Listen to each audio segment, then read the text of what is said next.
बिस्मिल्लाहिर्रहमानिर्रहीम अस्सलाम वालेकुम। Welcome to my YouTube channel और आप देख रहे हैं नुसरत फूड सीक्रेट्स।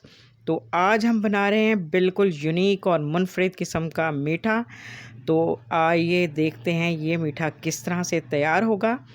तो हम अपनी रेसिपी स्टार्ट करते हैं। तो यहाँ पर मैंने सबसे पहले लिया है एक बाउल और उसमें है सेवइयाँ, जो कि मैंने फाइनली बहुत अच्छी तरह से क्रश की हुई हैं इस तरह से। तो आपने भी इसी तरह से इसको बारीक क्रश कर लेना है पहले से। तो ये हम रखते हैं साइड पर और अब हम लेते हैं एक मोल्ड और मोल्ड को हमने घी की मदद से अच्छी तरह से ग्रीस कर लेना है। ये हमने सबसे पहले अपनी रेसिपी तैयार करने से पहले से तैयार करके एक साइड पे रखना है। तो इसको हम अच्छी तरह से ग्रीस करके साइड पे रख देंगे। तो अब हम लेंगे एक पैन और पैन को हम कर लेंगे गरम और इसमें तकरीबन 3 टेबलस्पून जो है घी ऐड करेंगे। आप यहाँ पर घी देसी भी यूज़ कर सकते हैं, उससे खुशबू और टेस्ट बहुत अच्छा आएगा इसका फ्लेवर। तो अब हम सेवइयों को इसमें रोस्ट करेंगे, क्योंकि सेवइयाँ पहले से रोस्ट हुई हुई होती हैं, कलर इनका पहले से ही डार्क होता है। तो लेकिन हमने इसको बिल्कुल लो फ्लेम पर हमने ख़ास ख्याल रखना है, इसको रोस्ट करना है ताकि सेवइयाँ जो हैं जले ना।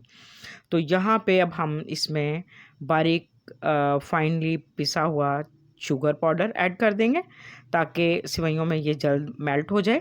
अगर हम यहाँ पे ऐसे ही डायरेक्ट चीनी डाल देंगे तो वो उसमें बहुत टाइम लगेगा। तो यहाँ पे हमारा टाइम भी बचेगा और ये बहुत जल्दी इसमें रोस्ट भी हो जाएगा। तो हमने इसको तब तक इसमें पकाना है जब तक ये अच्छी तरह से इसमें मेल्ट ना हो जाए और इसका जो चीनी का फ्लेवर है वो सेवइयों में अच्छी तरह से आ जाए। तो इसको हम अच्छी तरह से यहाँ पर रोस्ट कर लेंगे। तो अब ये इसको रोस्ट करके हम फ्लेम ऑफ कर देंगे। तो अब यहाँ पे हमने जो मोल्ड तैयार किया हुआ था उसमें हम इन सेवइयों को अच्छी तरह से स्प्रेड कर देंगे। स्पैचुला की मदद से इसको दबाकर अच्छी तरह से प्रेस कर देंगे और इसकी लेयर जो है वो इक्वल कर देंगे। तो इसमें से हमने कुछ सेवइयाँ बचा कर भी रख ली हैं ताकि वो हम आगे इस्तेमाल करेंगे, तो वो मैं आपको आगे जाके बताती हूँ।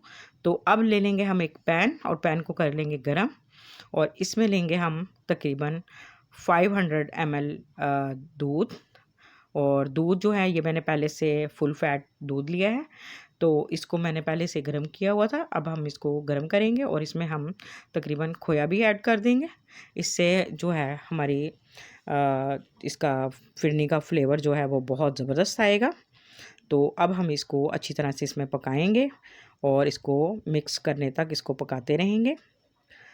तो और चम्मच हम इसमें बराबर चलाते रहेंगे और फ्लेम हमने लो टू मीडियम रखना है। वीडियो को बिल्कुल स्किप नहीं करना, वीडियो को एंड तक वॉच किया करें ताकि आपको अच्छी तरह से रेसिपी की समझ आए कि इसमें किन इंग्रेडिएंट का इस्तेमाल किया जा रहा है। तो अब हमारा तकरीबन दूध जो है वो गर्म हो चुका है। तो अब हम इस पॉइंट में आके इसमें शामिल करेंगे फिरनी। फिरनी जो है ये मैंने लजीज़ा की इस्तेमाल कर रही हूँ।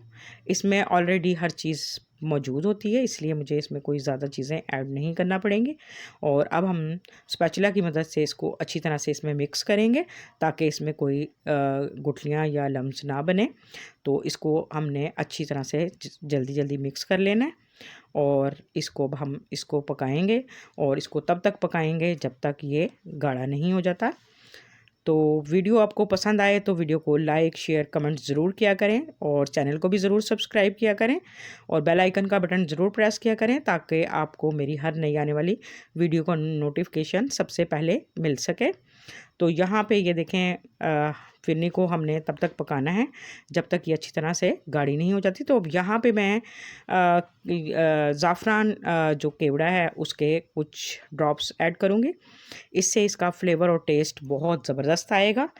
तो इसको अब हम अच्छी तरह से इसमें मिक्स करेंगे और इसको अभी मज़ीद 2 से 3 मिनट और पकाएंगे। हमने चम्मच जो है वो चलाते रहना है ताकि ये नीचे से ना लगे और इसको अच्छी तरह से तकरीबन हमने 2 से 3 मिनट और मज़ीद पकाना है। तो ये आप बच्चों को भी बहुत पसंद आने वाली है ये रेसिपी और ये आप अपने ईद के मौके पर ईद के दिन स्पेशली बनाएं, अपनी फैमिली को, अपने फ्रेंड्स को, अपने मिलने वालों को, रिश्तेदारों को खिला सकते हैं। और वो भी आपसे ज़रूर इस रेसिपी के बारे में पूछेंगे, ये किस तरह से तैयार हुआ।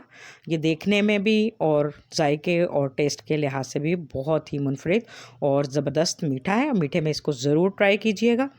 और ये देखें जी, माशाल्लाह से अब हमारी फिरनी जो है वो भी रेडी हो चुकी है। अब इसकी ये लेयर भी हम इसमें कोट कर देंगे अच्छी तरह से, तमाम फिरनी इसमें अच्छी तरह से फैला देंगे। तो ये अब हमारी तकरीबन फिरनी जो है वो बिल्कुल रेडी है। और अब ये जो सेवइयाँ हमने बचा कर रखी थी, ये क्रम्स जो हैं इसका फ्लेवर और क्रंच बहुत ज़बरदस्त आएगा। इससे हम इसकी डेकोरेशन भी कर देंगे।